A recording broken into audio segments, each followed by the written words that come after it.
विश्व की सबसे ऊंची चोटी को एवरेस्ट का नाम प्रख्यात ब्रिटिश भूगोल विशेषज्ञ जॉर्ज एवरेस्ट के नाम पे दिया गया। माउंट एवरेस्ट दुनिया का सबसे ऊंचा पर्वत। जब पहली बार इसकी चोटी पर एडमंड हिलेरी और शेरपा पहुंचे और अपनी फोटो शेयर की तो वे ग्लोबल सेलिब्रिटी बन गए। फिर तो बहुत सारे लोगों ने उनके नक्शे कदम पर चलते हुए अपने अपने देश का झंडा एवरेस्ट पर लहराना चाहा, जिनमें से कुछ तो सफल हुए लेकिन कुछ लौटकर वापस कभी नहीं आए। लेकिन सबका गोल एक ही था, एवरेस्ट की शिखर चोटी पर पहुंच। लेकिन आपको ये जानकर बहुत हैरानी होगी कि एवरेस्ट फतह करने वाले सभी लोगों के लिए ये ऊंचाई कभी एक जैसी नहीं थी, अलग अलग थी।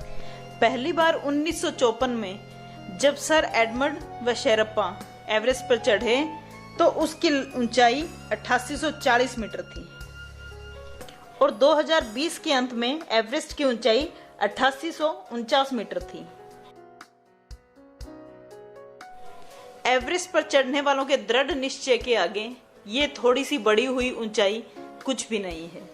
लेकिन प्रश्न ये है कि एवरेस्ट की ऊंचाई बदलती क्यों रहे। 2020 में कोरोना महामारी के चलते जब हम सब लॉकडाउन में थे, नेपाल व चीन मिलकर माउंट एवरेस्ट की नई ऊंचाई पर स्टडी कर रहे थे और 2020 में एवरेस्ट की ऊंचाई बढ़ने का कारण रहा 2015 में नेपाल में आया विनाशकारी भूकंप। जब विशेषज्ञों से इसके बारे में पूछा गया तो विशेषज्ञों का कहना था कि भूगर्भीय कारणों की वजह से ऊंचाई में बढ़ोतरी और कमी होती रहती है। टेक्टोनिक प्लेटों की गतिविधियों की वजह से पर्वत की ऊंचाई धीरे धीरे बढ़ सकती है और भूकंप से ऊंचाई कम हो सकती है। अब आप सोच रहे होंगे कि एवरेस्ट की हाइट को मापा कैसे जाता है।